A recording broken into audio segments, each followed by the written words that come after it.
put the pedal to the floor.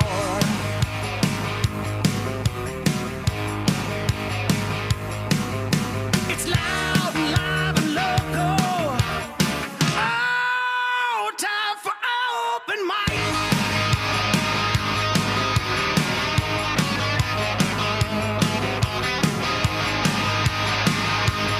That is correct. We are loud. We are live. We are local in Orlando and in Jacksonville with so many ways to listen to us. FM 96.9 The Game, AM 740, HD Radio 101.1-2. That's just in Orlando and Jacksonville. You can hear us for now on AM 930, the trailblazing pioneer of all sports stations in Jacksonville. Welcome to Open Mic. I'm Mike Bianchi, the Bulldog sports columnist of the Orlando Sentinel, joined as always by Adam Reardon, the deceptive intellect, and of course Austin Pastolka, the Sultan of Sound. Yeah, that's what I'm talking about, Mike. It's a Thursday, and I am so excited to be here talking to all of you. Nice. By the way, you not only can listen to us, you can watch us on a variety of social media platforms. You can watch me and Adam. I don't know if you can watch Mike, because apparently he doesn't know where the freaking link is. Where is the link? I cannot find the link. It's the same thing every damn day. I know, but I always go through my email every morning looking for the link that says this one. Wow. And what is OK Boomer? For some reason, I can't find it this morning. Use Adam, the bookmark, Mike. Bookmark. All right, I'll do that as soon as Adam resends me the link to get on. I will bookmark it this time. I don't know how to bookmark something, but maybe you guys can walk me through it the show progresses. I think we'll be able to handle that. All right, so give us a call, 407-916-8255. You can tweet us at 96.9 The Game or at The Game Jacks. You can also text us on our Academy Sports and Outdoors text line. That's 50857. First chance at $1,000, 7:10 a.m. this morning. We do it twice during our show, 7:10 a.m., 8:10 a.m. That's called appointment radio. You need to make an appointment. Listen to the entire show, but at least be listening at 7:10 and 8:10 a.m. because we give you a chance to win $1,000. Nice. How good is that? Guest this morning. All right, Adam, Austin, I have an idea for you because Larry the Cable Guy is going to join us. First segment of The Bridge at 8:30 this morning. All right, he's playing in that LPGA celebrity golf tournament in town, the Diamond Resorts Invitational Tournament of Champions. All right. We know he's a big Nebraska fan. Obviously, right? Yeah. One of the biggest Nebraska boosters of all. You went to Nebraska. You need to ask Larry the Cable Guy for some sort of job in his Yeah, just be like, hi, Mr. the Cable Guy. Hi, my name's Austin. His name's Dan, by the way, Dan Whitney. Listen, he wants to be Larry the Cable Guy when he's on the air, all right? I'm not gonna insult him by going behind the curtains. What do you think this is? You think this is pro wrestling and they got fake names over here? No, I don't think he minds being called Dan. I think he actually likes being called by his real name when he's not actually on stage. I don't know, though. I don't know. Maybe we'll ask him that question. There we go. Maybe we'll ask him that question. For sure. So Larry the Cable Guy will join us at 8:30. We'll ask him if he's still on board with Scott Frost as the coach. Question marks, brother. Because he gives lots of money to that Nebraska athletic program, does he not? Oh, yes, he does. He's got to keep that skybox, brother. All right, we begin each show with our open mic early morning inspirational quote of the day. This comes from Anne Lamott, who once said, and I quote, "Don't look at your feet to see if you're doing it right. Just dance." End quote. Anyone? Well, just you don't want to get in your own way. You want to just go, just feel it.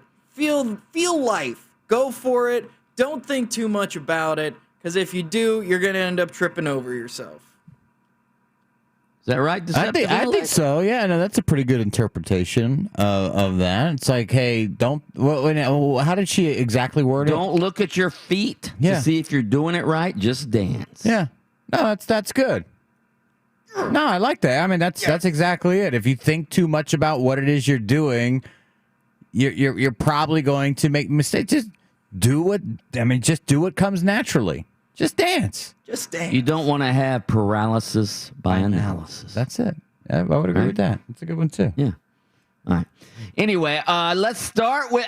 We haven't played it in a long time. Give me a little Orlando Magic music, please. Woo! Ho ho ho! Wow! Ho ho ho ho!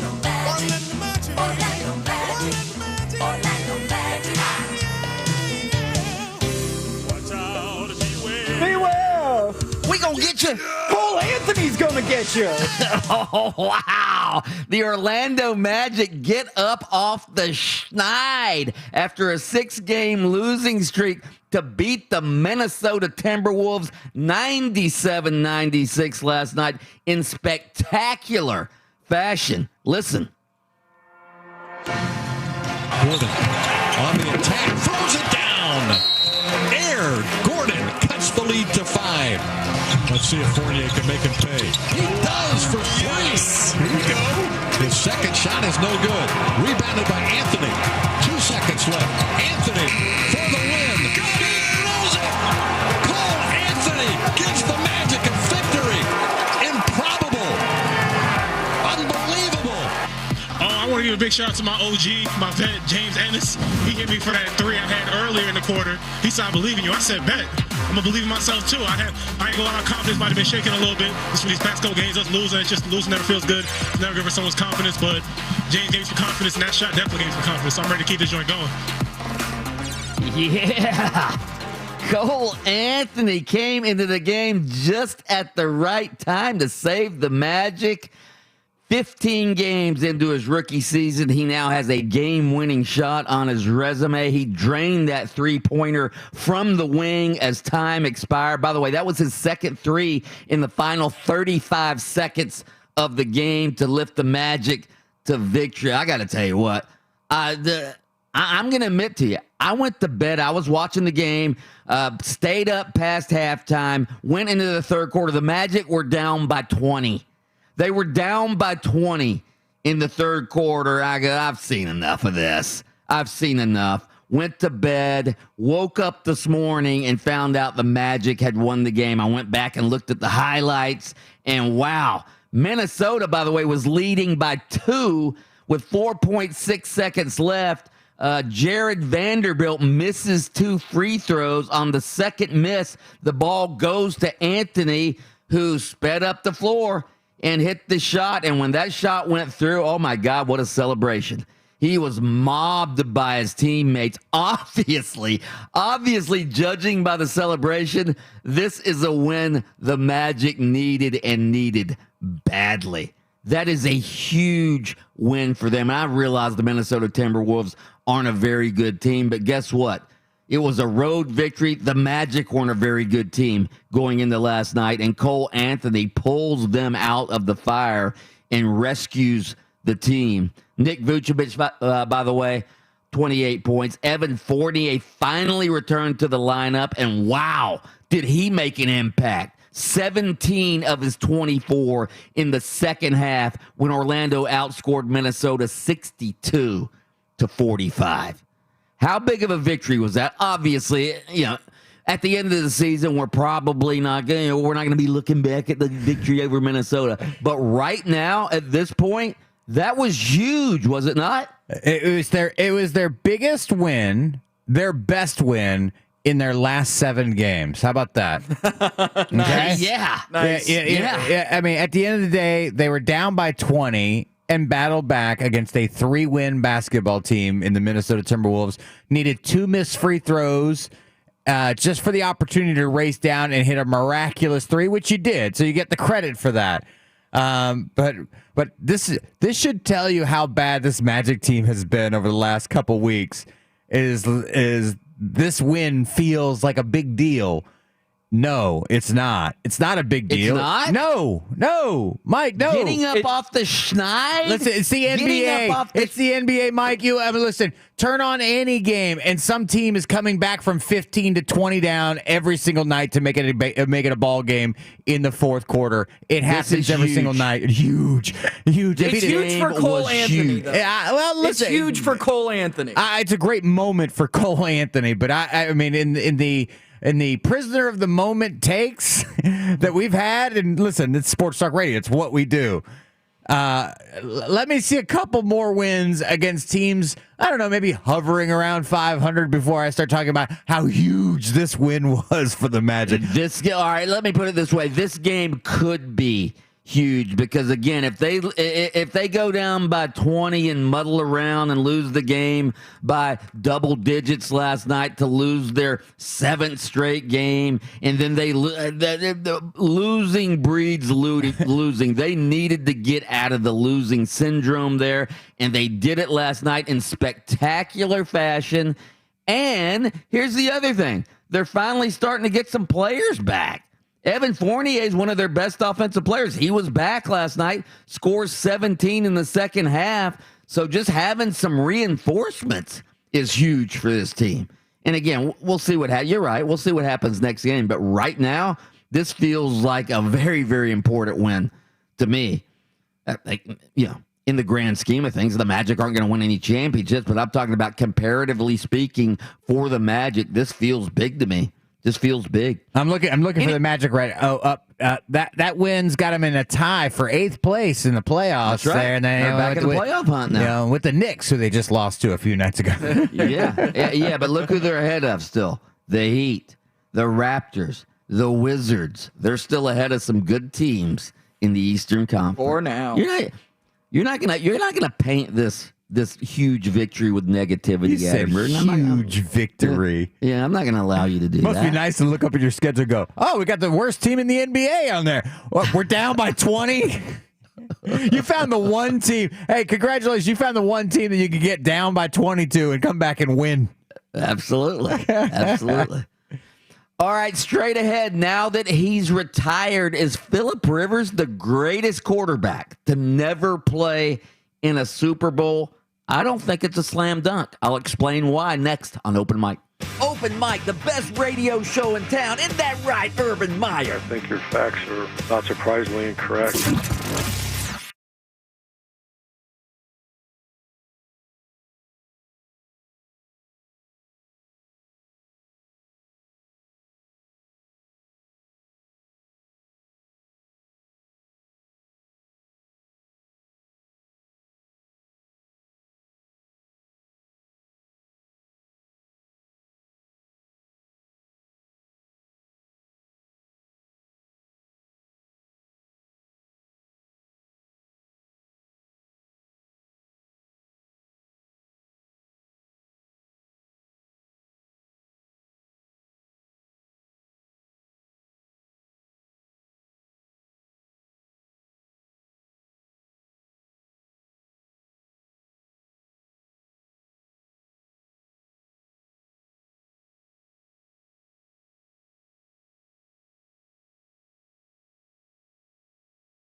One of the best that I've ever been around at that position. I put him in the same category as all those elite quarterbacks. Extremely smart. I'm sure there's a lot of defensive coordinators right now around the league breathing a sigh of relief what Phil has been able to do, and just the quality of person he is off the field.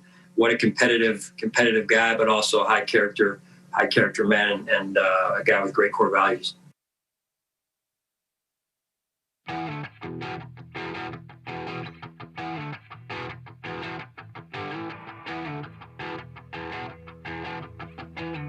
That is Buffalo Bills head coach Sean McDermott talking about the great Philip Rivers, who announced his retirement yesterday. I loved Philip Rivers' retirement announcement, by the way. Did you guys see it? No, I didn't. What did he do? Look over at his wife and say, "Get ready." We're about to make an intramural basketball squad here. A league. We're going to create a league. Now that I got all this time on my hands. Actually, he's gonna become a high school football coach in Alabama. Yeah, of all his own kids. Yeah. He's got like 22. He's got 7 kids. He wants to coach his sons in high school football. I guess they're getting high school football age or near it, anyways. So he's going to be the high school football coach at a Catholic school in Alabama, which is where he's from. Anyway, his retirement announcement. I mean, he goes through and he thanks everybody. But when he's thanking everybody, he goes, I'd like to say I appreciate all the refs for putting up with my fussing. And then he goes, I was right most of the time, dadgummit. Nice.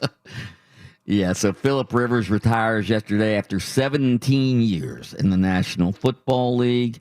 We have a poll up, supplemental poll. How did you word that, Austin? Great question. Let me pull it up. Okay. All right. It is right here. Now that he is retired, is Philip Rivers the greatest quarterback to never play in a Super Bowl? Yes or no? Okay, the obvious answer is yes, because when you look at his stats, the guy won 134 career games. That's number 2 among quarterbacks without a Super Bowl ring. All right. Dan Marino, of course, is the other one without a Super Bowl ring, but Dan Marino played in the Super Bowl, so he's not in this discussion. All right. This is greatest quarterback to never have played in a Super Bowl. Philip Rivers' stats, again, he's 5th all-time in career completions, 5th all-time in yards passing with 63,440. He's 6th all-time in touchdown passes, 421. So he is among the elite quarterbacks in just about every passing category. But people forget Warren Moon. Warren Moon never played in a Super Bowl. Warren Moon's stats aren't what Philip Rivers' stats are. Obviously, he played in a different era, but Warren Moon was a great passer. He's got 14,115 less passing yards than Philip Rivers career-wise and 130 less touchdown passes career-wise than Philip Rivers. But everybody knows about Warren Moon. If you're a football fan or a historian of the game, you know that Warren Moon, because of the color of his skin, wasn't drafted coming out of college way back when. He played for, who did he play for? Washington. I think he played the University of Washington. James. Yep, played for Don James at the University of Washington. I think he was the Rose Bowl MVP his senior season. Wasn't drafted at all coming out of college. And they had a lot more rounds back then, by the way. A lot more rounds to be drafted in back then. Warren Moon wasn't drafted, so he went to the CFL for, I think 5 years. He went to the CFL for 5 years, won 5 straight CFL championships, broke every passing record in the CFL, and finally the NFL said, you know what? Maybe we ought to give this guy a chance. So he comes to the NFL and has a hell of a career. In fact, I think he played 17 years in the NFL to go with the 5 he played in the CFL. If he'd have played his first 5 years in the NFL and been given a team, who knows what his stats would be like, right? Yeah, no, it's funny because as you're asking the question and I was like quickly racking my brain, as I was growing up, my favorite NFL team, my first favorite NFL team was the Houston Oilers with Warren Moon at the quarterback position. Ernest Givens was like a wide receiver for them. I mean, they ran the run and shoot. Jerry Glanville was the head coach. And I just loved that team, loved all the personality there. And then you learn the story of Warren Moon. And he was the name that popped into my head. I mean, there's a lot of NFL quarterbacks who have not played in the Super Bowl. And so when you ask, is Phillip Rivers the best of them all? I mean, you could look at his numbers and certainly make the argument. But the name that popped into my head was Warren Moon. And had he been with that Houston Oilers team, for 5 more years. I mean, think about the numbers he could have compiled, continue to put up. I mean, I don't even remember what a big passing year for him was, but if it's 25 touchdowns a year in 5 more years, that's another 125 touchdowns you could add to his ledger there. So, yes, you can make that argument that Warren Moon is that guy, and to overcome what he overcame. And finally getting to the league, because you're right, Mike, that was a time where people were asking the question, can African Americans play quarterback in this league? As stupid as that sounds today, believe you me, there were people in high-rated positions that were asking that question at that point.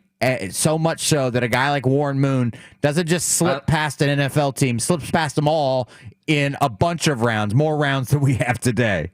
By the way, he had a bunch of 4,000-yard passing years. I'm looking at this. He had 1 year he had 4,690 passing yards. Yeah, he ran that run and shoot. He was throwing it around. He was slinging it around. No question about that. When 1, Houston. 2, 3, 4. He's got 4,000 or more yard passing years. So yeah, if he'd have played 5 more years at 4,000, that's 20,000 yards.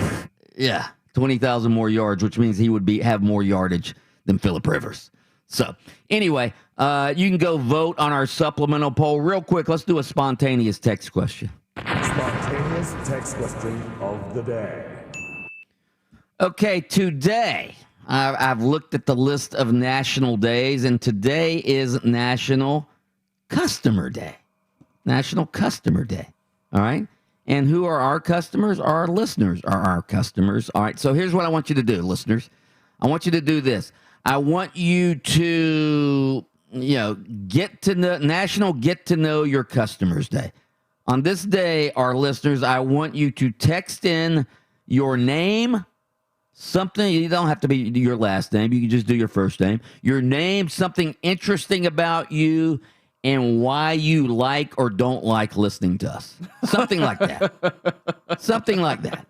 And we'll read the best ones. 50857 National Get to Know Your Customers Day. We want our listeners to text in something about themselves and if you like listening to us or don't like listening to us and why. That'd be really weird if they're listening to us right now and they text us a reason why they don't like listening to us. Well, maybe something about us annoys them. Can't wait. They just love being annoyed all day long. I can't wait to start my day being annoyed by listening to those guys I can't stand listening to. Can't wait for 4 text messages saying Austin's a communist. Yeah, socialist Austin. I guess that is true. I guess we do know, in fact, there are people who listen that just don't like us. Hate us. That just don't like us. It's so weird. Yeah. All right, up next, our thought-provoking daily poll. How much credit should Bucs head coach Bruce Arians and GM Jason Light get for Tampa Bay being 1 win away from the Super Bowl? We will discuss that next on Open Mic.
Here's my favorite stat. We'll close the book on the Phillip Rivers question right now. My favorite stat about Phillip Rivers.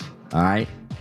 So, he became a starter 2 years into his tenure as an NFL quarterback. If you'll remember way back when, he was drafted by the Chargers. Drew Brees was the starter for the first 2 years. Then Drew Brees got traded. All right. So, Drew Brees leaves and Phillip Rivers becomes the starter.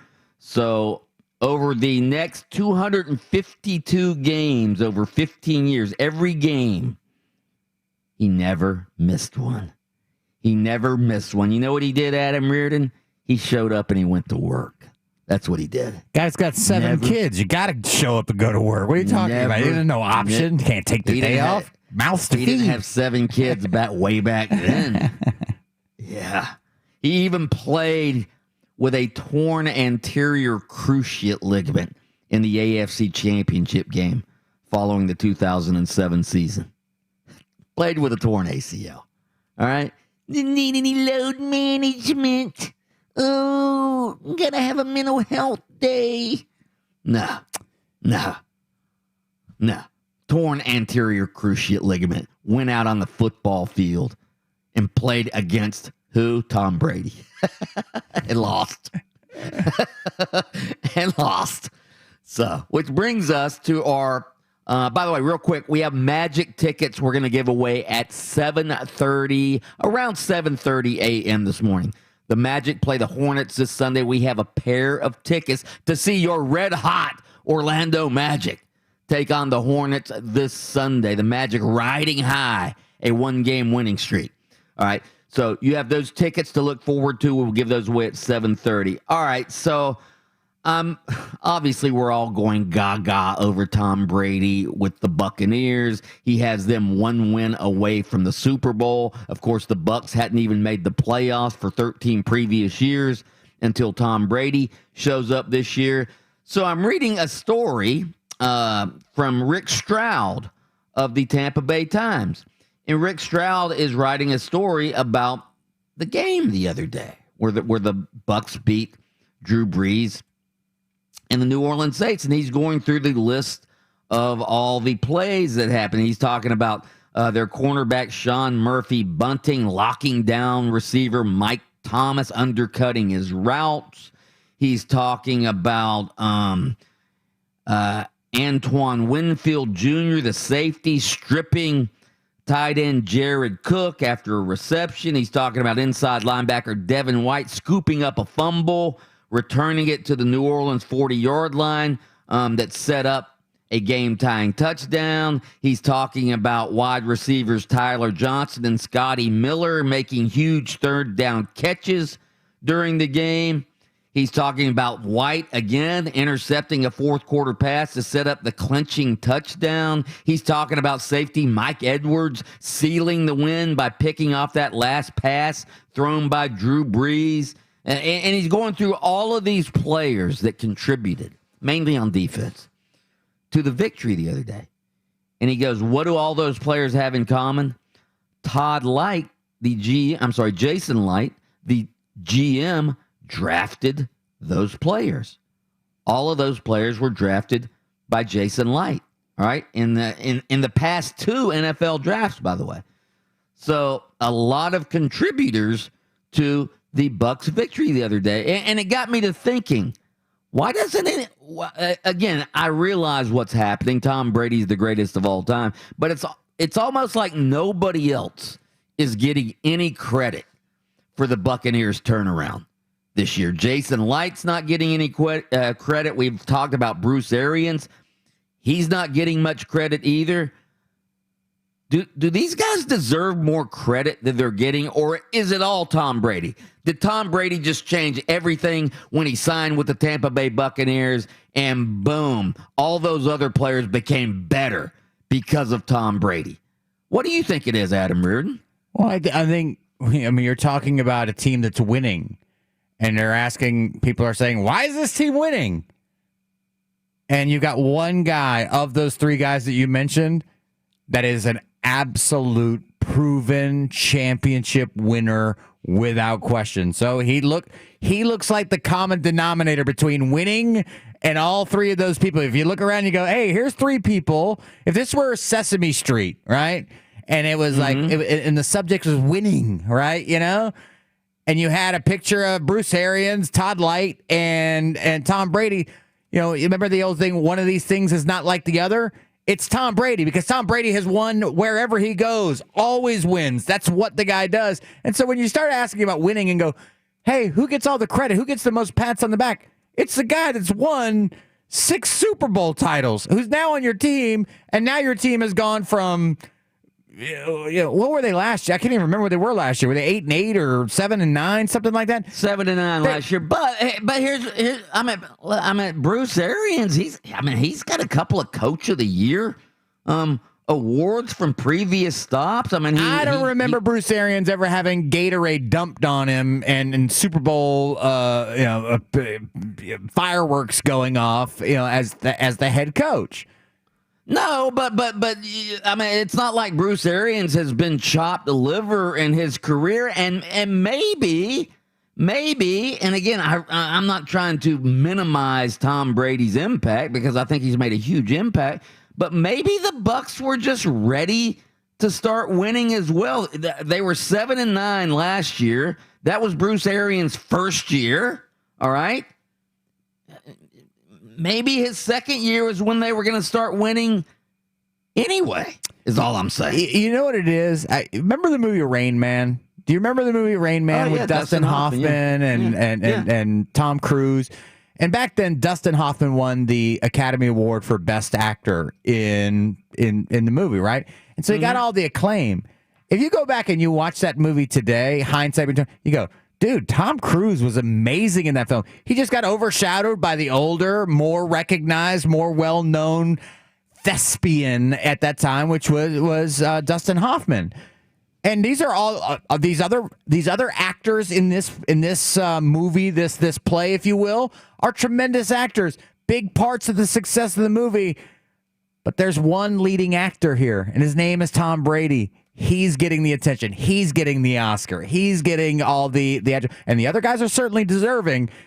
It's just that there is one star of this show, and it's Tom Brady right now.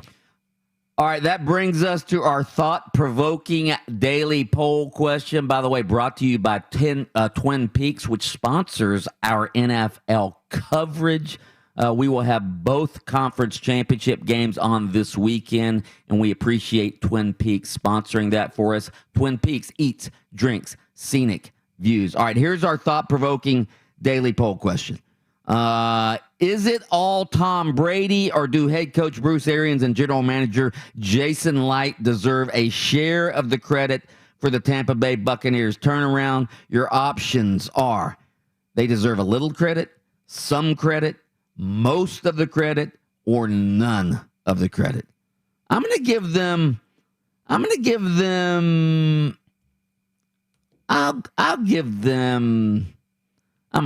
little credit, even though I just went on I'm giving them a little credit. It's all Brady. It's mostly Brady.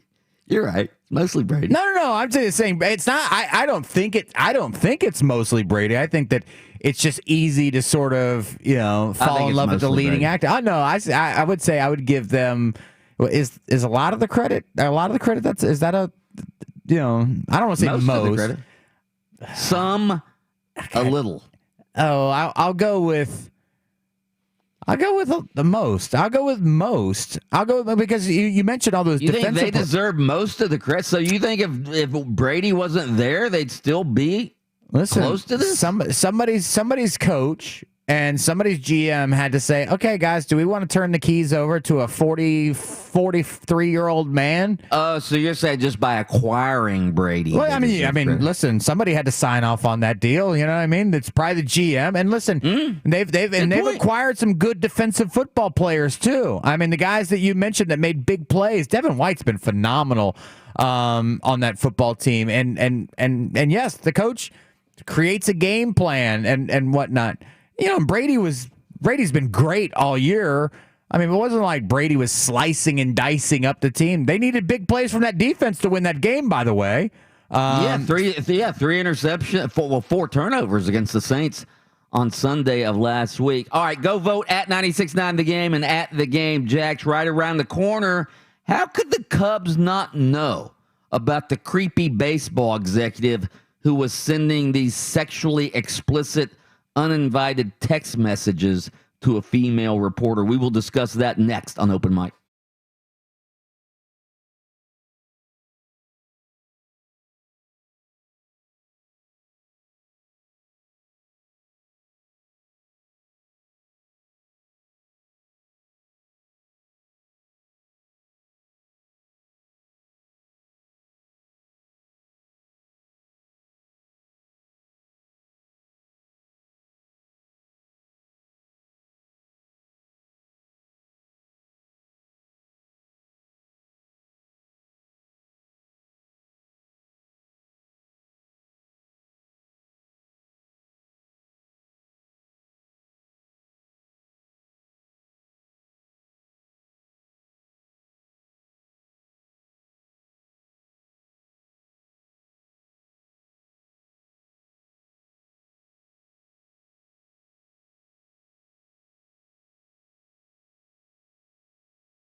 your first chance, your inaugural chance. Ha, see how I did that? Inauguration yesterday. Your inaugural chance at $1,000 this morning comes at 7:10 a.m. this morning. And then again at 8:10 a.m. We do it every morning. We call it the Dash for Cash. Make an appointment at those two times to be listening to Open Mic, and you can win $1,000 every weekday morning. 7:10 a.m., 8:10 a.m. Also around right after the Sound Off segment, about 7:31, I'll say. About 7:31 a.m. this morning, we have a chance for you to win Orlando Magic tickets. Wow, because why? You're expecting us to go late on that segment. Okay, actually, it'll be about 7:26. There you go. We hit our breaks here on Open Mic. Yeah, 7:26 a.m. this morning, unless Adam Reardon starts talking and goes right through the break like he often does. They've taken all the clocks down in here. I can't. There's no. It's true. The clocks don't matter to you, Listen, Adam. I'm saying. I'm just trying to find a scapegoat. There. The truth is, I've never once looked at a clock in here. I just wait for Austin to do the round them up, partner thing through the glass. Yep. Great producer over there. That's right, brother.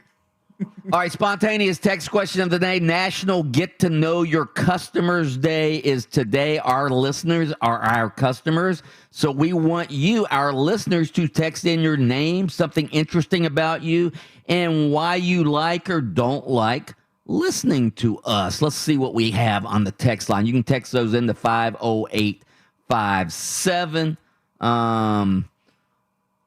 The first text I'm seeing is, why is Adam so grouchy trying to pour water on the Orlando Magic victory this morning? Yeah, why is Adam so grouchy? Grouchy. I was about to say, I've never been called grouchy. Yeah, curmudgeon.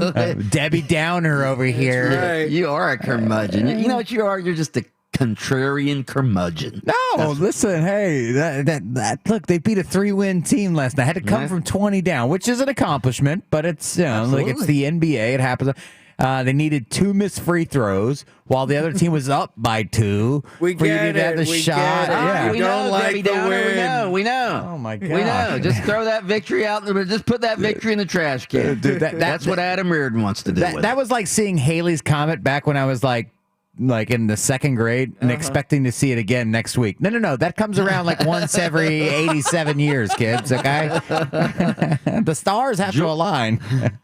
Jordan texts in, I scuba dive the lakes at Disney, and you guys always have engaging topics and conversations for my ride to work. Well, thank you, Jordan. Scuba Thank dives you. at Disney? That's gotta be some cool stuff down there. Absolutely.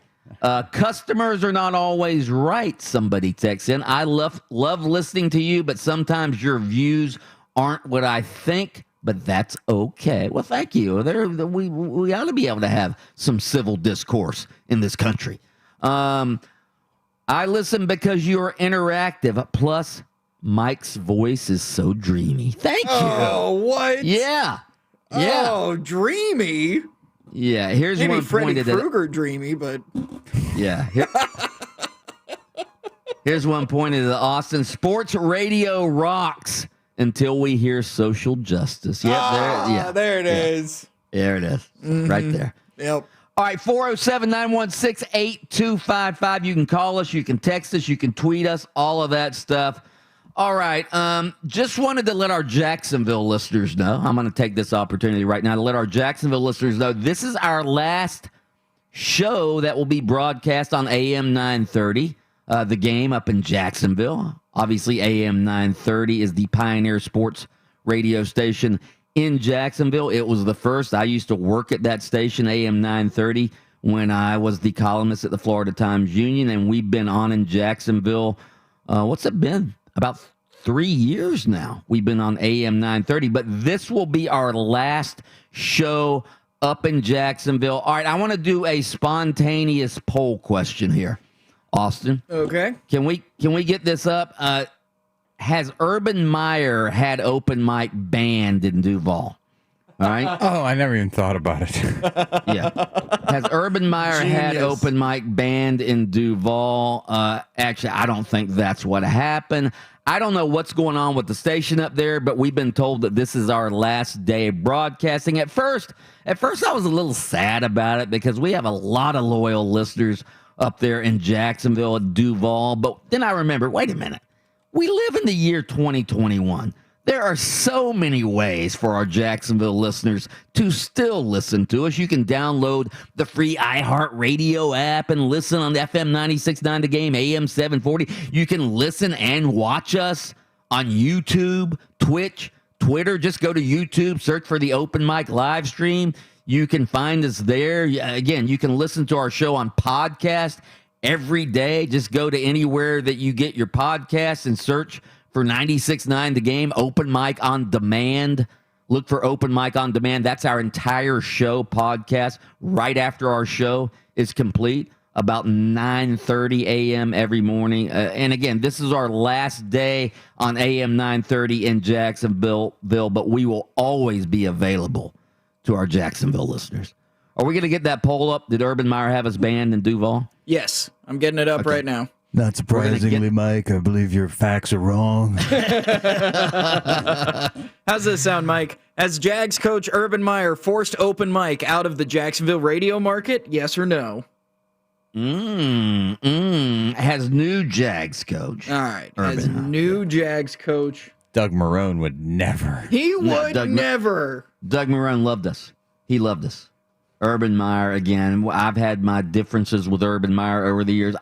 I don't know if that's why we're being banned up in Jacksonville, but could be. Could be. We want to know what you think. You can go vote at 96.9 The Game and at The Game Jax. All right, one of my pet peeves right here. All right, so I'm scrolling through ESPN.com yesterday, looking at all the stories, and one of the stories on their front page yesterday was Lions give Dan Campbell a 6-year contract. All right.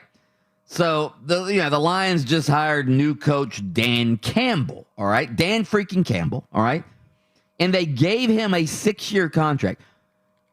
Anybody want to I can understand when colleges say, you know what, we need to give this coach an extension at least up to 4 years because that's the recruiting cycle. You want the freshmen to know that their coach is going to be here 4 years from now. Does anybody think Dan Campbell is going to be the Lions coach in 6 years? I went back and looked. The last 8 coaches the Lions have had did not last 6 years. And one of them, I think it was one of them lasted 5 years, and that was the most. Why do these sports owners and college ADs, why do they waste money on these coaching contracts like this? Why didn't they give Dan Campbell a 3-year contract? He was a freaking tight ends coach for the Dallas Cowboys. Why did they give him a 6-year contract? Why do they do this? I think you're sort of betting on the future. Like you're obviously you're hiring the guy, right? So you think he's the right guy for the job, right? Okay. Hopefully we're not assuming that the Lions are just hiring some guy and go, that's probably not going to work out. You know what I mean? Yeah, I understand. Yeah, okay, but why 6 years? Because what you're hoping is by year 2 or 3, there's a major turnaround, right? And that means you've got 3 years of this original contract, probably the cheapest you'd get him for the next 3 years. Whereas if you sign him to a 3-year deal and say by the 3rd year, now he's got the team at 10-6, then you've got to pay him more money for the next 6 years. So you're sort of trying to put yourself. It's almost like a rookie NFL contract, because you're trying to get these guys and hit on the right guy, and after the first 2 years you got an All-Pro or a Pro Bowler, and you're going, this is great. We got the next 3 years at this rookie contract. It's essentially that. How about this? How about this being better? All right. Okay, Dan Campbell takes over the Lions. You give him a 3-year contract. Again, I don't know what he's making. Say you give him a 3-year contract for, we'll say $3 million a year. All right? I certainly don't think Dan Campbell's worth any more than that. All right, so his first year, he goes 9-7 his first year, which is great by Lions standards. Then you go, okay, Dan, we're going to extend your contract for 2 more years at $5 million a year. Isn't that? I mean, the last 8 coaches the Lions have had have failed. Why would you gamble that you're going to get it right this time? You're going to gamble with Campbell. That's his campaign slogan. Very nice. We're going to gamble with Campbell here on this one. Anyway, I think that's just it. I just really think that's it. It's that, look, at the end of the day, if we need to fire this guy, we've got NFL money. We just go ahead and pay out the rest of his contract and start from scratch again. I guess. All right, let's pause for station identification. WYGM Orlando, WJRR HD2 Cocoa Beach, FM 96.9 The Game, the home of Orlando City Soccer Club. What you reading there, honey? It's very exciting stuff, you see. It's the front page of the internet. That's right. It's the front page of the internet. We start off on YouTube's trending page where 4 of the top 5 videos are all inauguration based. Sure, no one is surprised by that. Number 1 is the inauguration of Joe Biden and Kamala Harris, 12 million views. Number 2 is the J-Lo performance, got 1.2 million views. She's in her 50s. I told you. I said she's like at least 50. Yeah. Wow. My God. Wow. It was incredible. It really was incredible. And I heard the promo earlier. Mark Daniels making fun of the fact that Alex Rodriguez was up on stage next to former presidents and all that. That's too good, too funny. Great sportsman. But also, I'll tell you what. When I saw that speech yesterday, I meant when Joe Biden came out and said we have nothing to fear but fear itself. Oh my God. When he got up there and said the buck stops here, that was unbelievable. Incredible stuff. When he said ask not what your country can do for you, but what you can do for your country, incredible. Were you taking a nap during it? We were all moved. We were all very moved. Actually, I did watch the speech. I thought it was a decent speech. Yeah. What do we do in sports? You know what we call yesterday in sports? Winning the press conference. Absolutely. Yeah, I mean, you get to load all the bullets in the gun and fire them all off, and everybody wins the inauguration. That's right. Has anybody ever lost the inauguration? Going, over the next 4 years, I don't know. We might get some stuff done. Who knows? We're gonna give it a shot. We're gonna do our best. If it doesn't work out, whatever. Just vote for a different guy. Yeah, I don't think anyone has ever lost an inauguration. Sort of like the recruiting day, National Signing Day press conference. We got just the class. We won, and all these guys are great. Yeah. Yeah, we wish we had landed some other guys in the House and the Senate, but we didn't get them, so you were stuck with these stiffs. Yeah, we just wasted 25 scholarships on these duds. Yeah. Happy birthday today to R&B singer Billy Ocean. Billy Ocean. Yeah, Caribbean Queen. Get out of my dreams and into my car. I told you my favorite Billy Ocean song ever is a song called Suddenly. Oh, my God. Great love song. Suddenly, I'm not half the man I used to be. Life has new meaning to me. There's beauty up above, things we never take notice of. Wake up suddenly, you're in love. Oh, I know Billy Ocean. I was a big fan of Billy Ocean before he went commercial. Oh, when he was only Billy Lake. Yeah, he was Billy Creek when I. Oh, wow. Early stuff. Billy Ocean Billy is, Pond. What is he? He's 75 years old. 70 years old. I overshot him. I'm sorry. No, I'm going to say he is 69. He's 71. Wrong way, Mike. And finally, over on Reddit, a couple funny things from the inauguration. The meme of the meme of Bernie Sanders just sitting there wrapped up in his mittens. I've already used it. I've stolen it. I've stolen that picture, and I've used it with my Lyman girls soccer team after our performance last night. It's fantastic. Also, someone tweeted, my kid thought that swearing in meant Joe Biden was going to stand at a podium on Wednesday and reel off all the curse words he knows. He's understandably a little disappointed right now. That tweet has 155,000 likes. And finally, in the world of Netflix, they have surpassed 200 million paid subscriptions. Well, their stock went up about 15% yesterday, so they're doing something. They raised the price. Yeah, I think it starts in February. The price is going up a little bit. So that's why their stock went up. Yeah. There's more money. Oh, wow.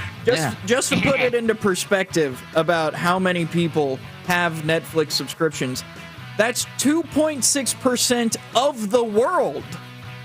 Of the entire world pays Netflix. And that's why how do you get on this Netflix machine? I need to get this. It's simple. You just go online, type in netflix.com. They'll walk you through it. But it's like $13 a month, right? Yeah, something it's like that. $13 a month. But that's why I don't feel bad that I steal from my parents. I still don't pay for my own Netflix. Well, but I mean, your parents pay, and you can only use it on 2 devices at one time. So I mean, oh really? Yeah. Oh, I didn't know that. Yeah, so like, I mean, if your mom and dad are watching in 2 different rooms and stuff, and then you log on. Mom and got dad. to kick dad off. Yeah, mom and dad can't watch it because freeloading son is absolutely. Honey, something's wrong with the Netflix account. What's going on here? Austin's monopolizing it again. Austin and Liz back there in Florida, sunning and funning it up while we're freezing our buns off up here. Can't watch a good docuseries because these 2 freeloaders. I thought we were rid of them. Speaking of Nebraska, by the way, Larry the Cable Guy, Nebraska's biggest fan and one of the funniest men in America, will join us at 8:30 a.m. this morning on the first segment of The Bridge. All right, I wanted to get to this story real quick. That creepy GM of the New York Mets that got fired, Jared Porter. Obviously, he got fired. That's a good thing. The new ownership in New York has promised accountability, all of that. All right. That's great. But I don't think this should be the end of this story, all right? It's great that the Mets fired him for sending those dozens of sexually explicit, uninvited text messages to the female reporter. Yeah, he deserved to be fired, and it's great that the Mets immediately fired him when they found out about it via an ESPN story. People were criticizing the Mets. We talked about this yesterday for not vetting this guy properly. And it's easy to criticize the bumbling, stumbling Mets, right? But who we really need to be criticizing is the Chicago Cubs, their former GM, the boy genius, Theo Epstein. You know, Porter was working for the Cubs when all of this was going on. He was one of Theo Epstein's right-hand men, all right? Porter's harassment, according to people, was not a secret, all right? First of all, ESPN got the tip back in 2017. If you read the story, ESPN's reporters got the tip back in 2017. Do you think ESPN is the only ones that got the tip? Because I don't. I think if ESPN got the tip, that the Cubs got the tip. In fact, ESPN reported, quote, 3 other people interviewed by ESPN said they saw or were told of the texts at the time. And after the female reporter that Porter harassed connected after that, the female reporter connected with a Cubs employee. The Cubs employee confirmed that he knows Porter and the woman, and he had discussed the situation with both. The female reporter also told ESPN that the Cubs employee, quote, pressed her numerous times on whether she planned to file a lawsuit against Porter. So, boom, the Cubs knew. The Cubs knew about this. And what did they do? They brushed it right under the rug. Does anybody doubt that the Cubs knew about this? Anybody? I find it hard. I find it hard to believe that the only people who knew about this before we all found out 2 or 3 days ago, were these 2 people. You know, and within that organization, and ESPN reporters. Well, yeah, that have been working on the story. Here, I mean, if a guy is dumb enough to send these texts, and the kind of texts he was sending, and the number of them, you know what else he's dumb enough to do? Show some of his buddies and talk about it with some of his pals. Guys he works with, guys. You mean guys like Theo Epstein? Yeah, I mean guys within the organization, and it's not the same exact thing, but in a loose roundabout way. The Jerry Sandusky thing at Penn State, right? Mm-hmm. This was known in Penn State, but it was kept behind the closed doors and the closed walls. And hey, guys, we can't let this get out because it'll make the brand look bad. It'll make us look. And at the same time, what you do is you allow somebody to be victimized, and you allow other people to potentially be victimized in the future because your unwillingness to look bad in a moment or have anybody within your organization look bad. So you're right, Mike. I don't think this thing's over. Yeah, no, I don't think it's over at all. And you know what? I don't. If they'd have fired the guy when they found out about it, first of all, it wasn't like this guy was the GM. He was like third on the totem pole. So you fire your assistant GM in charge of scouting. So what? People aren't. You're not going to get a hammer for that. You're going to get applauded for that. You're going to get applauded for firing this guy at the time. But all they were worried about, it seems like, the Cubs employee, according to the female reporter, pressed her numerous times on whether she planned to file a lawsuit. So you're not filing a lawsuit? Okay, we'll just let it go then. We'll just let it go. As long as you're not, if she'd have filed a lawsuit, they would have probably fired him. Well, yeah. And how about this, Mike? If they fire him back then when he's the third, guy on the totem pole, it's not as big a story or it's not as big a news. No. That thing is, he's fired and gone. What, in 2016? Is that when all this stuff was happening? 2017. 2017, 4 years ago, 3 or 4 years ago. He's fired. It is a blip, if anything, on the sports media radar. This story came out when he became a very, very young GM of the New York freaking Mets. Yes. Yeah. So, again, you blame the Mets all you want. I don't blame the Mets at all. I blame the Chicago Cubs for this entire scandal. And it's a shame and it's disgusting that we still have this stuff going on in the year 2021. Right around the corner, it's Sound Off, where we will hear the notable notes and quotable quotes from the newsmakers throughout sports. But first, your chance at $1,000.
That is the Sound Off music. Sound Off brought to you by Elixir, best lunch in downtown Orlando. And this Saturday night, you'll want to reserve your spot now for the McGregor-Poirier fight. Again, that's this Saturday. You can watch the fight on their 30-foot jumbo TV. You can check them out at elixirorlando.com. What do we have?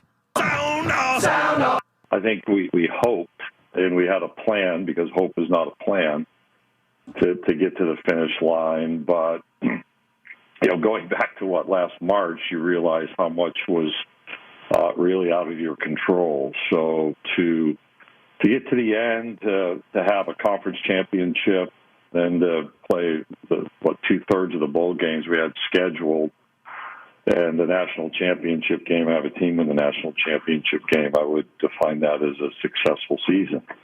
Greg Sankey, SEC commissioner, on Outkick the Coverage yesterday, talking about how it was a successful football season despite all the problems.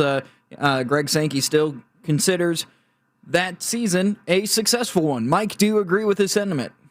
Absolutely, I do. I mean, the fact that they were able to get in most of the games, they got in the national championship game. I mean, let's face it, we were talking before the season, this is college football. This isn't the NBA, which played out its season in a bubble last year. This is college football with more players, more exposure to the virus than any other sport out there on college campuses, where students, let's face it, students on college campuses aren't exactly taking the best precautions. So the fact that they were able to get through the season and crown a national championship, and I'm sure Greg Sankey's happy that national champion came from his conference. But yeah, I think it was a very successful season, considering. Sound off! Sound off! He did an excellent job this year, right? He led us to a first playoff appearance in eons. He got 12 wins, developed a really strong relationship with Kevin and the offensive staff. He really grew before our eyes on a weekly basis, both on and off the field. So we're very, very pleased with him. Look, we wouldn't be where we were at the end of the season without his performance, and he had a really strong season.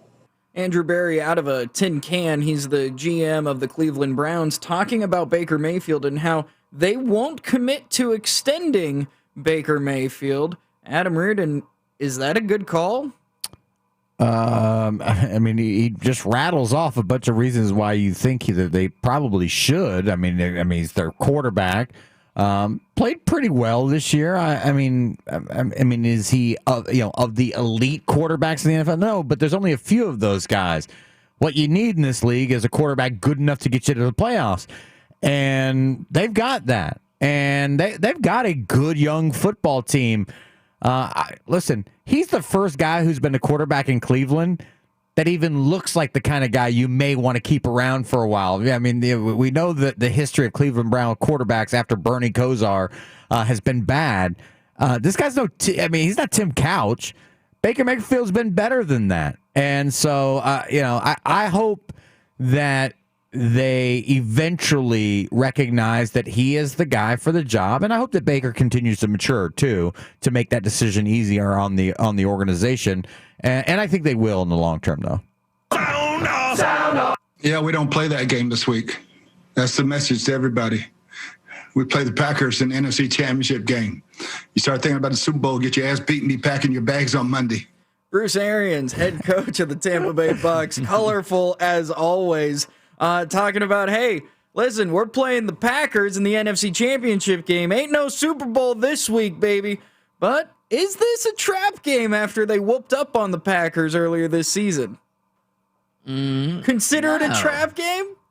No, it's not a trap game. The Packers are favored, for crying out loud. No, I'm just saying. No, not even close to being a trap game. I mean, you're going up to Lambeau Field, one of the most storied stadiums in the history of the NFL. You're playing against Aaron Rodgers, who many people consider to be athletically the most talented quarterback maybe in NFL history. No, this is not a trap game, not even close. The Buccaneers will be ready for this. They're going to be fired up. Obviously, they want to be the first team in NFL history to ever host the Super Bowl in their own city. So no, but this is not a trap game. Not close.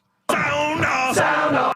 I mean, for my preparation, it's going to stay the same. Prepare like you're the starter each and every week, no matter what happens. And I have to be prepared, even if something were to happen. And whatever does happen, happens. And you never know who's going to be in, and we'll be excited to play.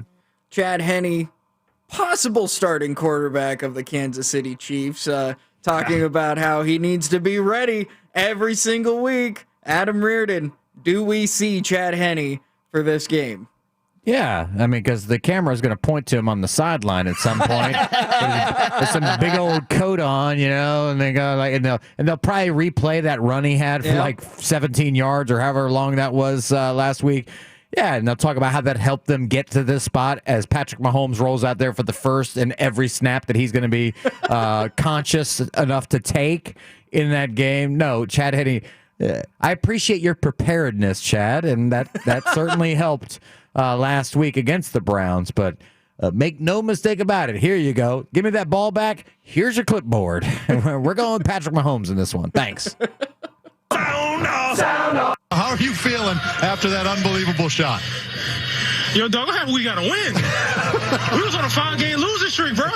That joint felt good. I forgot what winning felt like. That joint felt good. Let's keep this going, y'all. Let's keep this going. You're exactly right. Hey, I'm with you. And it was 6, not 5, but you're right. That was a fantastic shot. But how were you able to take us through the last few seconds? How were you able to get that? Wait. We was on a 6-game losing streak? Yeah, it was 6. You but sure? it doesn't matter. It doesn't matter. It don't matter. Doesn't matter anymore because you hit the big shot. That was Cole Anthony, his post-game interview with Dante Marchitelli. Not knowing how many games they've lost. He says it doesn't matter, though, because he hit the big shot.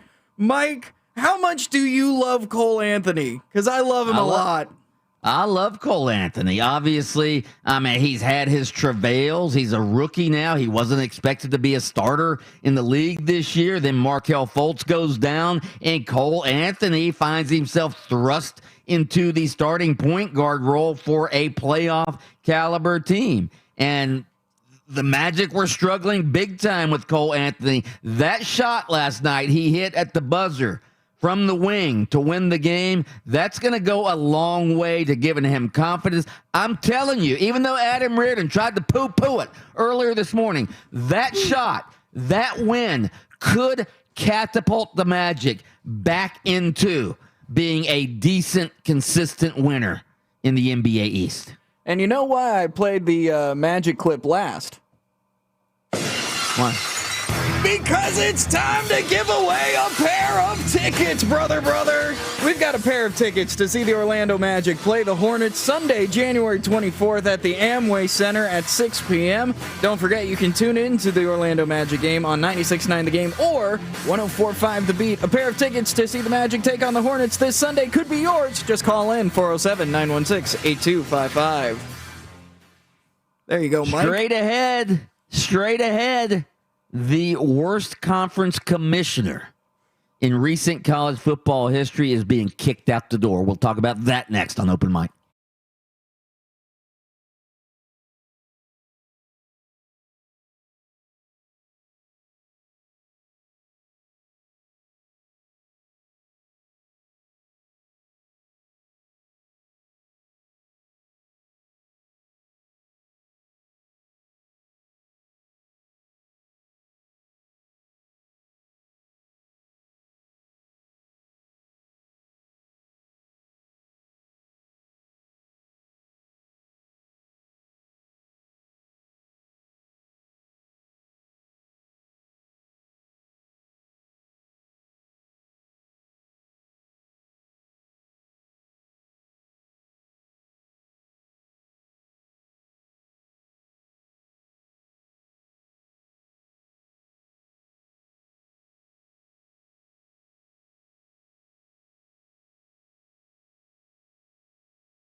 There's those modulation issues again. Must blew my eardrums out, Pistolka. Sounds like you need to turn your volume down, Mike.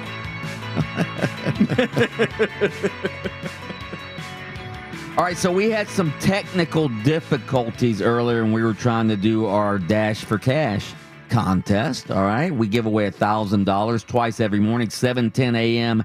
and 8:10 a.m. What happens is we give you a keyword. You text in that keyword to 200 for your chance at $1,000. Well, we had technical difficulties at 7:10 a.m., but you can still text in the keyword right now for your chance to win $1,000. And that keyword is smile.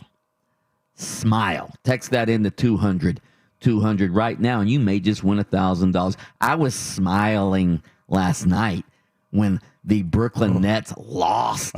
When they lost 147 to 135, their first game with Kyrie Irving, James Harden, and Kevin Durant playing together. Kyrie Irving, of course, took his 2-week sabbatical from playing, and he returns last night, and the Nets had won 4 in a row without him, and then he comes back, and hey, they looked really good on offense. Yeah, they did. 135 points.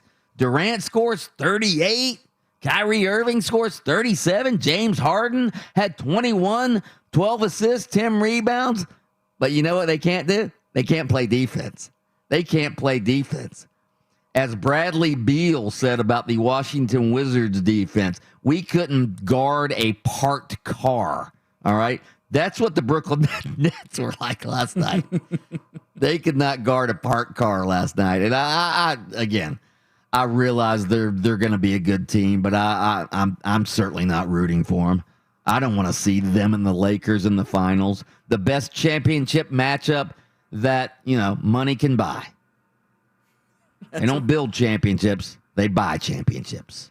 That's how the NBA works, it seems. How about this? Yeah. We sort of talked about the 3 wheels there and how Kyrie's going to be the 3rd wheel. Last night, Kevin Durant jacked up 25 shots. Kyrie had 28. Jeez. James Harden had 14 shots. James Harden, like, wait a minute, I didn't come here to shoot the ball only 14 times. Hold on. James Harden's the facilitator now. Yeah. He's the facilitator. So, anyway. Well, he was the 6th man in Oklahoma City, so. Yeah. It was good to see the Brooklyn Nets lose last night. It was also good to see Larry Scott. Larry Scott is the commissioner of the Pac-12. His 11-year run as Pac-12 commissioner, that is now over. Or at least it will end in June. The conference announced that last night. His contract is set to expire in June 2022, but he is going to step away in June of this year. In a meeting with the Pac-12 CEO group last week, Scott said the Pac-12 presidents and chancellors expressed to him a belief that a change in leadership would make sense. Quote from Scott, and I had a chance to express to them at the same time that I've been thinking that the time is right for me to exit for personal and professional reasons. That's what Scott told ESPN. Stop it. Stop it. Larry Scott had nothing to do with this decision, all right? He got shoved out the door as he should have. If you ask me, I mean, I've covered college football for a long time. Larry Scott might be the worst commissioner in the modern history of major college Power 5 football. Nope. No? Nope. Who? Mike Tranghese, who is the commissioner of the Big East, which at one point had Virginia Tech, Miami, all a part of it, and then found its way to be pilfered into non-existence in the world of football. Listen, Larry Scott has had his issues, but guess what they still do in the Pac-12? Play football. Okay, but first of all, Mike Tranghese is the guy who built the Big East into. So he's allowed to destroy it at the same time? I brought you into this world. I'll take you out.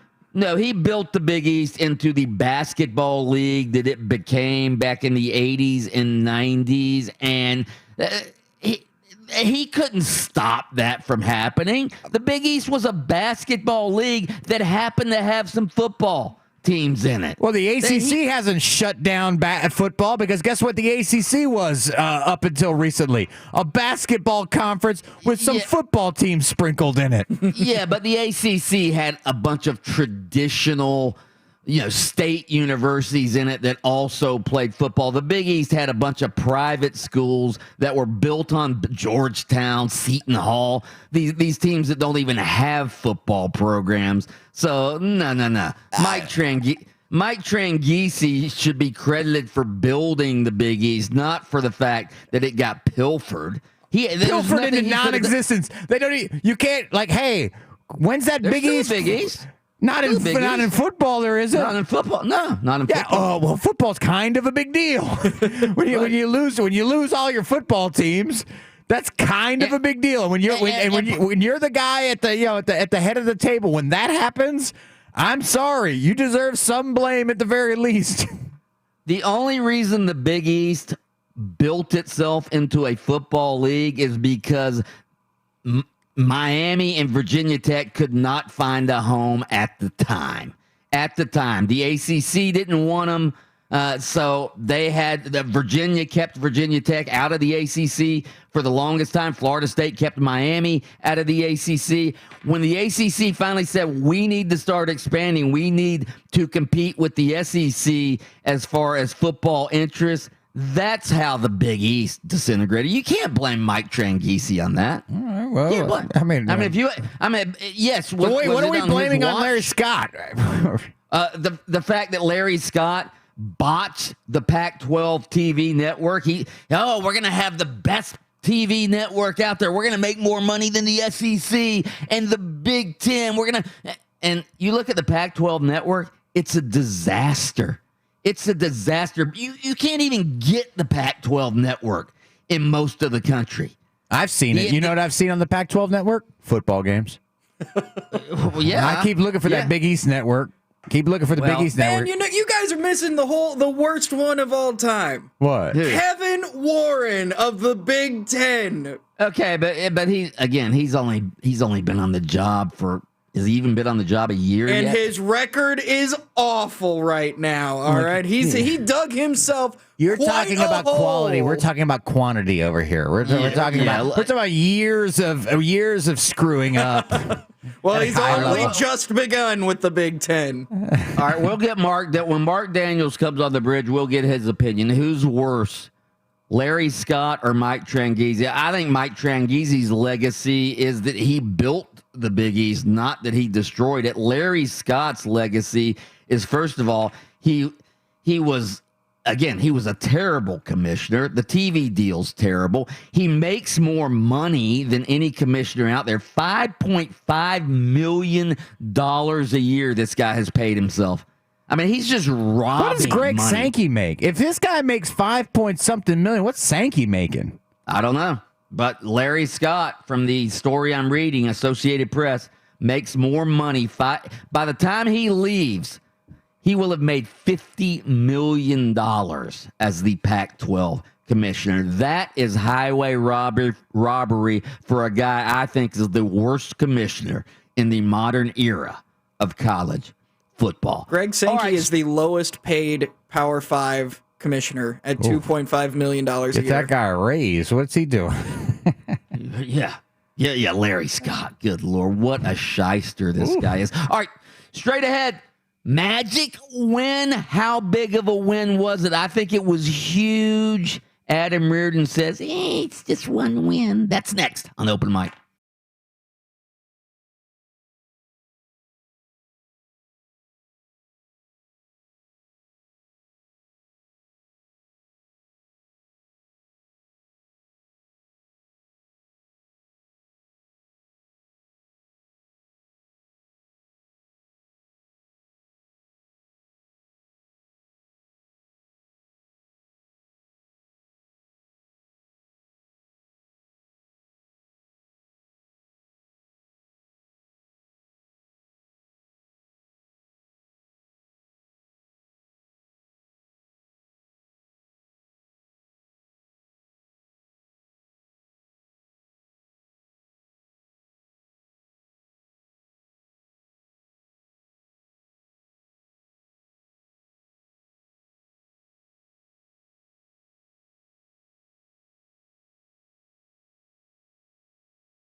Welcome back to Open Mic. I'm Mike Bianchi, sports columnist of the Orlando Sentinel. Some people call me the Bulldog.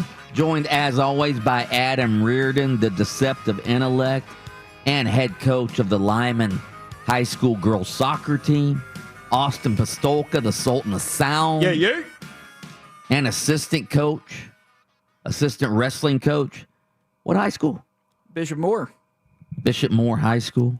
How's the wrestling? Is it wrestling season? Yeah. I don't even know. Yeah, yes, it's wrestling. He's at Bishop season. Moore. You know what that means compared to Lyman? This guy's much more highly paid than I am. That good old private school. Got that private school money. Yeah, that's it. We got one kid that could win a state title. There you go. 100%. Nice. We're on a 2-game winning streak. Take that. Yeah. All right. We had a little 5-0 victory last night. 5-0. 5-0. For Lyman? Yeah. Wow. Yeah, Mike, Wow. listen, that's why, this whole Cole Anthony magic talk, listen, wake me up when they've won 2 in a row, okay? All right. Who was the star last night for the Lyman girls?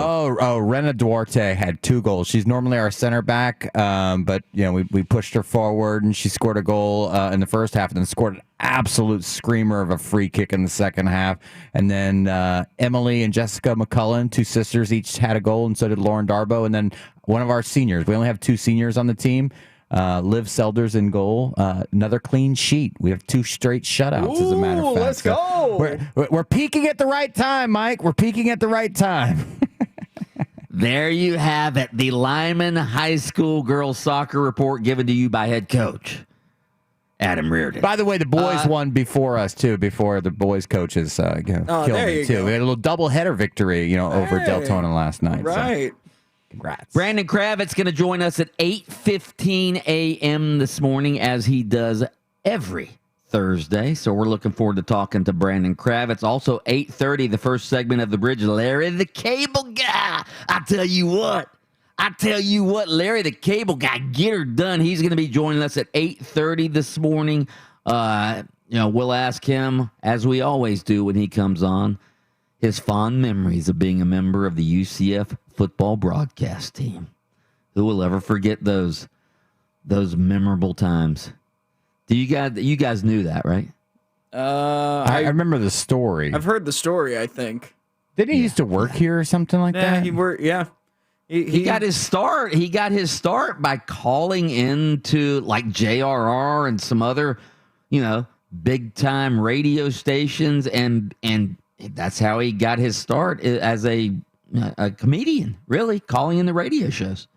So he also that's why he still was a producer for the show that I was my first job here at 96.9 The Game as a producer was for Cycle Riders Radio with the big guy. And the big guy told me all about Dan Whitney, and he'd wear his WJRR hat in and told me all about it.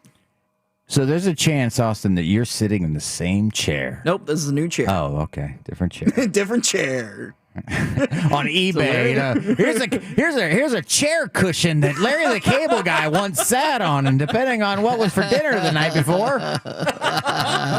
That's funny. I don't care who you are right there. That's funny. All right, your next chance at $1,000, 8:10 a.m. this morning. We do it twice every morning, 7:10 a.m., 8:10 a.m. We give you a chance to win $1,000, so make an appointment for that every weekday morning. Also, we announced this earlier. I will reiterate it now. Just wanted to let our Jacksonville listeners know this is our last day. The last day our show will be broadcast on AM 930 in Jacksonville. We don't think it has anything to do with Urban Meyer banning us from Duval, but we're not sure. We have a supplemental poll up. You can go vote whether Urban Meyer had us banned in Duval. That's up at 96.9 The Game or at The Game Jacks. Seriously, though, I don't know what's going on with the station up there, but we've been told that this is our last day. As I said, at first I was a little sad because we have a bunch of loyal listeners up in Jacksonville. But then I remembered, hey, guys, we live in the year 2021. There are so many ways for our Jacksonville listeners to hear us. You can download the free iHeartRadio app and listen on FM 96.9 The Game. Just search for 96.9 The Game on the iHeartRadio app. You can listen and watch us on YouTube, Twitch, Twitter. How do they get on YouTube? Search for the Open Mic live stream on YouTube. Yep, Open Mic live stream. You can find it there. Become a subscriber, and then it'll notify you each and every day. There's also Twitch. That's on my page at the Adam Reardon or the Adam Reardon page. Then on Twitter, when you follow 96.9 The Game, each time we start the program, it pops up there, so you can watch it and listen to it in a multitude of ways. Yeah, you can also, if you can't listen live, you can find us on podcast. We podcast our entire show, Open Mic on Demand, every day after our show. Just go to anywhere you find podcasts, or you can go to 969thegame.com /podcast, and you can find Open Mic on Demand. Our boss, Rick, just texted in. Larry was part of the morning show on JRR with the late, great Mark Szymanski. So there you have it. Larry the Cable Guy is a radio legend in these parts. You know who else is a legend in these parts? After last night, Cole Anthony, instant legend. The Orlando Magic get up off the schneid after a 6-game losing streak to beat the Minnesota Timberwolves 97-96 in spectacular fashion with Cole Anthony doing the honors. Here's what it sounded like. Gordon on the attack, throws it down. Air Gordon cuts the lead to 5. Let's see if Fournier can make him pay. He does for 3. Here we go. His second shot is no good. Rebounded by Anthony. 2 seconds left. Anthony for the win. He knows it. Cole Anthony gives the Magic a victory. Improbable. Unbelievable. I want to give a big shout out to my OG, my vet, James Ennis. He hit me for that 3 I had earlier in the quarter. He said, I believe in you. I said, bet.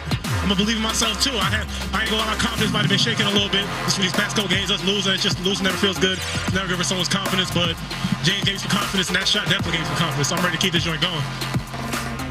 Cole Anthony getting it done. Unbelievable. Inconceivable. Only 15 games into his rookie season. Give me some Orlando Magic music real quick, Austin Pastolka. Yeah. Sing along, everybody. Whoa, whoa, whoa, whoa. Come on, Adam Reardon. Come on. Yeah. Beware now. It's going to get you. Bum, bum, bum.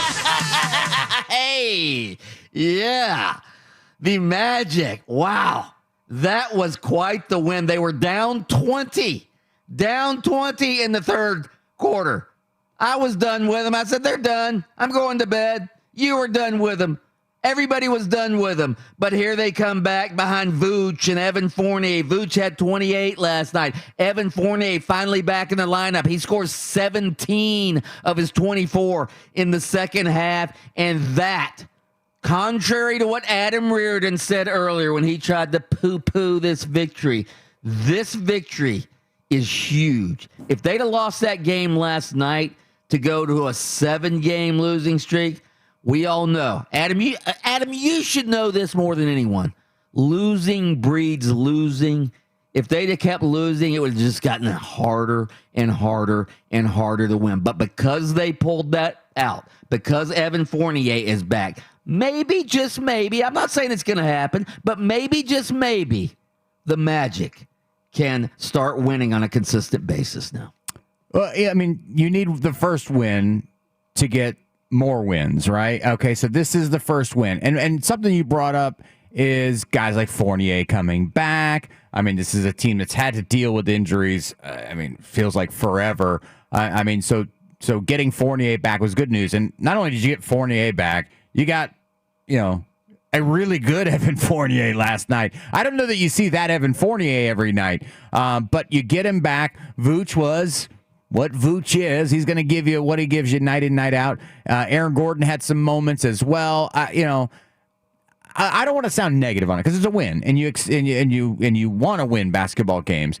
You did it against a really bad basketball team. Let's see what you do against the Pacers. Pacers are a team that has a chance to be pretty good, and now you've got a little bit more, a little more bullets in the gun, and then emotionally, mentally, it looks like you're ready to sort of, turn the page on that 6-game, 5-game, whatever game losing streak you got there in Orlando. You turn the page on that, and let's see if you can move onward and upward now. Let's see if they can. I want to back it up. Back up one win with the second win. Back it up. Man up, says Adam Reardon. All right, let's pause for station identification. WYGM Orlando, WJRR HD2 Cocoa Beach, FM 96.9 The Game, the home of Orlando City Soccer Club. You feel that? I can feel it. We're about to blast off. Just hook it to my veins! It's time for the blast. Damn right, it's time for the blast. Remember, the blast is brought to you by Frank Gay Services. When you have a plumbing or electrical problem and you need help now, go to frankgayservices.com. We start off with the open mic thought-provoking daily poll, which you can vote on Twitter at 969thegame, and for the last time, at the Game Jacks. Is it all Tom Brady, or do head coach Bruce Arians and general manager Jason Light deserve a share of the credit for the Tampa Bay Bucs turnaround? Do they deserve a little credit, some credit, most of the credit, or none of the credit? I'm going to go, at first, this morning I was thinking, it's all Tom Brady. They deserve a little bit of credit, but I'm going to go some of the credit now. I mean, the more you think about this is only Bruce Arians' second season with the Tampa Bay Buccaneers. Last year was his first season. He was 7-9, despite the fact that Jameis Winston was a turnover machine last year. Maybe, just maybe, the Bucs were going to get better anyway, even without Tom Brady. Now, has Tom Brady made them infinitely better? Yes, but maybe Bruce Arians went out and hired defensive coordinator Todd Bowles. That defense won the game for them last week. So I'm going to give Bruce Arians and Todd Light some credit. I'll give it most of the credit because they have to sort of sign off on these deals. And listen, they've pushed a lot of right buttons besides the Tom Brady one. Bringing in Antonio Brown is a roll of the dice that I don't care if Tom Brady. Was Tom Brady. No, I get that Tom Brady wanted it. But still, as the GM and the coach, I mean, you got to still at least go, okay, say okay to that. And then defensively, you look at some of the young defensive players they've got. Tom Brady had nothing to do with any of that. And that's, frankly, what won them the game this past weekend. So I'm going to give them most of the credit. Plus, there's also this, Bruce Arians and Todd Light. I mean, Tom Brady has a lot more time to study game tape now because they go and get his dry cleaning. They make his coffee for him, all of that. Listen, if you want to find out what I think, you can go to 969thegame.com. Cheap plug. There's a blog up about that with my thoughts on this topic, but your thoughts say some credit. 60% of the vote says they deserve some credit. Supplemental poll number 1, does the game-winning buzzer beater by Orlando Magic rookie Cole Anthony last night give you hope the Magic can start winning consistently again? Yes or no? Well, you know my thoughts. Yes. And not just the fact that he made the buzzer beater. Obviously, he'd been struggling somewhat as a starting point guard. Nobody expected him to be the starting point guard. He needed a confidence boost. This is going to help his confidence moving forward. But just the fact that they got Evan Fournier back last night. Let's not forget, Evan Fournier is one of their best scorers, and that's been the Magic's problem. They haven't been scoring points, so getting him back, hopefully Michael Carter-Williams is back soon. Hopefully Chuma Okeke is back soon. Hopefully Al Farouk Amino is back in the lineup sometime. So getting these guys back is going to give the Magic more and more firepower. Yeah, I mean, winning the game doesn't give you more confidence that, they can kind of continue to push forward. But I think some of the things he mentioned, getting guys back is going to help. I think I pegged this team to win 30, 33 games, I think, this year. I still feel like that's the number. Yeah, I mean, because they can beat the Minnesota Timberwolves of the world. They can beat the Cleveland Cavaliers of the world, who did knock off the Nets last night. What are you going to do against the Pacers? What are you going to do against the teams that are above you in the standings? That's their next game, I believe, is at the Indiana Pacers. So we'll see what happens then. I'd like to see them back up this win with another win, and then I'll buy in. Then I'll put a little bass in my voice when we play the Orlando Magic. 78% of the vote says no hope, no hope. I infected the people. I apologize. I guess so. I Debbie downed everybody else. You negative Nancy.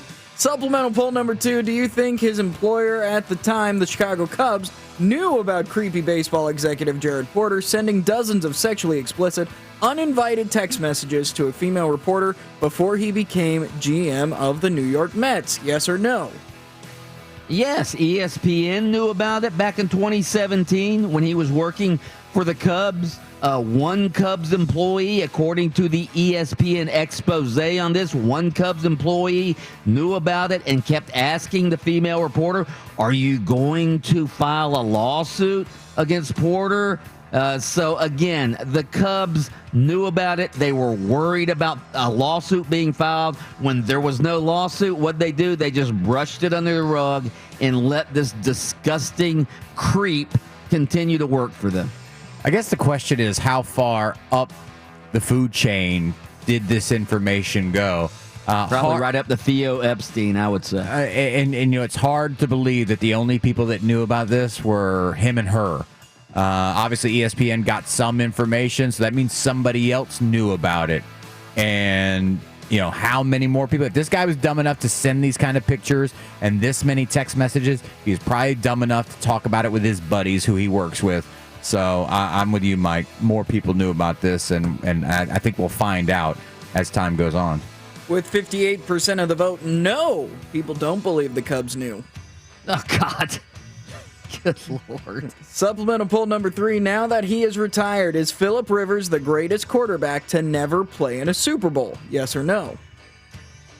Man, it's tough. I don't think it's a slam dunk. I'll let Adam talk about Warren Moon, since Warren Moon was one of his favorite players as a kid. But I'm going to go yes on this. Just statistically, when you look at Phillip Rivers' numbers, he's 5th in almost every passing category in the NFL. Touchdown passes, yardage, all of that. He did make it to an AFC championship game against Tom Brady. He played with a torn ACL in his knee. You want to talk about a tough guy. He never missed a start once he became a starting quarterback. I'm going to go yes, he's the greatest to never have played in the Super Bowl. I'm going to go with Warren Moon. Again, what Warren Moon overcame, and the fact that he wasn't even drafted in a time where there was a lot more draft picks, and he was an accomplished college football quarterback.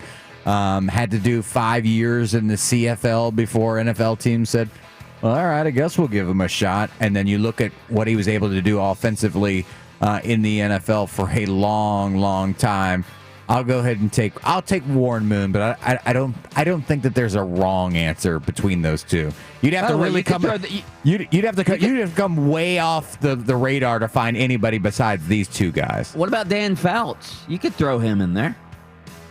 Yeah, I guess Dan Fouts. Was it Air Coryell? Yeah, Air Coryell. Mm-hmm. Yeah, I guess you could put him in there.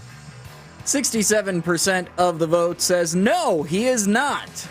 No one listed anybody else. So someone said Dan Marino, but Dan Marino was in a Super Bowl. Yep, you're right, but they don't know that. They don't read the tweet. They just tweet back. Supplemental poll number 4. In the wake of Larry Scott announcing he is stepping down as Pac-12 commissioner, will he go down as the worst Power 5 commissioner in recent memory? Yes or no? For the amount of money he makes more money, $5.5 million, and he's the commissioner of the worst Power 5 conference. Yes, he's the worst. I mean, that TV deal that he got them into with the Pac-12 network is a disaster. So, yes, I say yes. I'm just going off the fact that they do have a network, and they do put football on it because their conference still has football. I mean, I was alive at a time where the Big East was playing football. Miami was winning national championships representing the Big East, and now the Big East has no football. I mean, that's gotta account for something. 88% of the vote says yes, he is the worst in recent memory.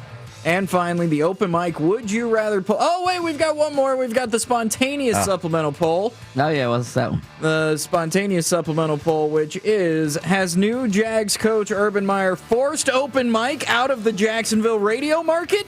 Yes or no? Obviously, as much as I know Urban Meyer doesn't like me, and as much as I don't like him personally, but I think he's a hell of a football coach and a great hire for the Jaguars. As much as I know all that, no, I don't think Urban Meyer had much to do with us being banned in Duval. Well, Mike, unsurprisingly, I think your facts are wrong. I think that he did, in fact, part of the deal. And he was on Shad Khan's yacht, and was like, "Listen, everything in this contract looks right. The money's good. Compensation. My level of power within the organization. But I need a little bit more flex in the city of Jacksonville. At Bianchi, he's done." He's done in this town. He doesn't work in this town anymore. This is Urban Meyer's town now, not the Bulldog anymore. 53% of the vote says yes. Urban Meyer's the reason. Yes. And only because I know he loves them. No Molly Hatchet ever to be played ever in the stadium ever. Yeah. And finally, the open mic Would You Rather poll. Which shareable candy would you rather have? M&M's or Skittles? Oh, come on. This isn't even close. I mean, M&M's. You got chocolate M&M's. You got peanut M&M's. You got peanut butter M&M's. And Skittles are just so they stick to your teeth and they're fruity. You have to have chocolate. Mike and I agree wholeheartedly on that. I do not like any sugar candies, like candies that are made just strictly of sugar. I think they're disgusting. I love chocolate. M&M's gives you like so much variety. I mean, this should be 95 to 5% because I believe 5% of all human beings are absolute weirdos. So it should be 95 to 5. Well, you're about to be disappointed. 68% of the vote does say M&M's, but it's only 68%. What does that leave us? 32% weirdos? Yep, that's right. All right, straight ahead, Brandon Kravitz will join us. We'll ask him our Buccaneers question. Do any of these other guys, Bruce Arians, Todd Light, do they deserve credit? I keep calling him Todd Light, the former basketball player. Jason Light. Do these guys deserve any credit for what the Tampa Bay Buccaneers have done this season? But first, we have your chance at $1,000.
There it is, the Brandon Kravitz music. Brandon Kravitz, of course, the host of In the Zone every weekday afternoon right here on FM 96.9 The Game and AM 740, 3 to 6 p.m. Brandon Kravitz, how are you this morning? I'm doing swell. I'm excited to talk to you guys, and I think that I am the perfect precursor to a Larry the Cable Guy interview. That's right. You are. All right, so we've been talking about... Does that mean that I'm opening for Larry the Cable Guy right now? You are. Absolutely. Yeah, you're the opening act. Put that on a you resume. You guys want some zingers or what? Yes! Dad jokes! Get them in! We want Uncle Paulie. Forget about it. All right, Kravitz, you are an astute observer of the Tampa Bay Buccaneers. You picked them to go to the Super Bowl, although you've sort of flip-flopped on and off this season with the Buccaneers, but you did originally pick them to go to the Super Bowl when they signed Tom Brady. I saw a story yesterday in the Tampa Bay Times, and it was written by Rick Stroud, and he was talking to Jason Light, and he went through all the players that contributed to the victory last week against the New Orleans Saints, most of them defensive players, and all of them were drafted in the first two rounds, the last 2 years by Jason Light, the GM of the Tampa Bay Buccaneers. I'm wondering, we give all the credit to Tom Brady. Does Jason Light and Bruce Arians, how much credit do they get? I think the general manager, Jason Light, deserves a ton of credit. I mean, this team did win 7 games last year. They were good enough for Tom Brady to look around the league with multiple teams wanting the GOAT to be their quarterback, and he say, that's the team that I want to go to. That's where I want to take this legacy, is under center for this football team.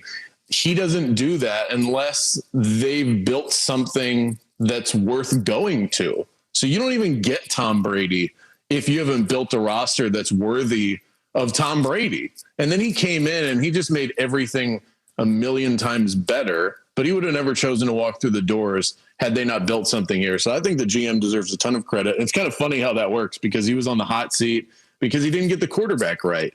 And then all of a sudden you get the quarterback in, it's Tom Brady, and everything else is enhanced. I think the defense plays better because Brady's on the team. I think there is something to that. Their running game is better because of Leonard Fournette and the threat of Tom Brady and all of that. But I don't give too much credit to Bruce Arians. I think that he's actually held them back a little bit. But GM Jason Light, I think, has done a great job.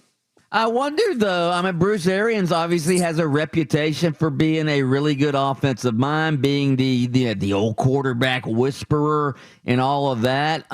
So you don't think he was a draw to Brady?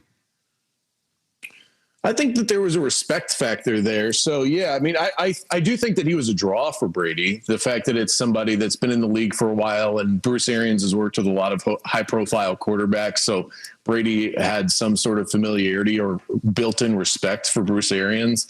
I couldn't see Brady with like one of these like 25-year-old up-and-coming coaches.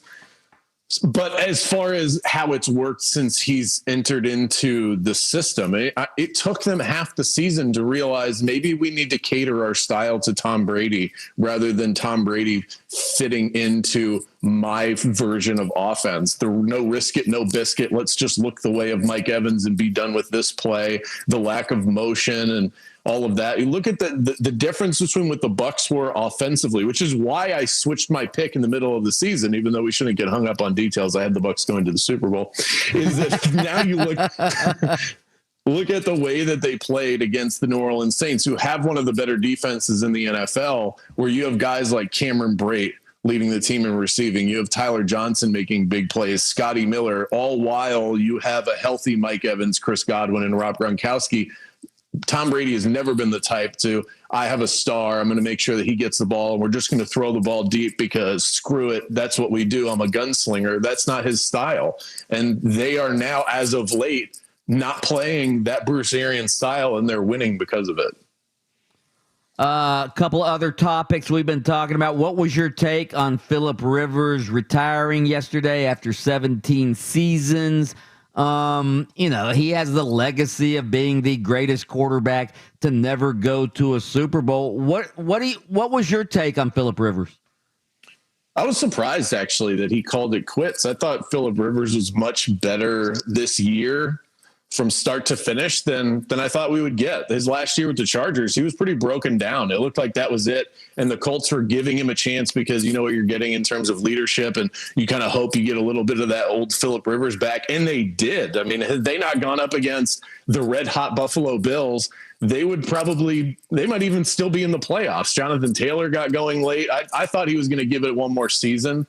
It'll be interesting to see what happens with the Colts moving forward. But this whole Hall of Fame debate, which is always the fun one with Phillip Rivers, it bothers me how much sports fans act like they are security guards to the Hall of Fame. They are hall monitors.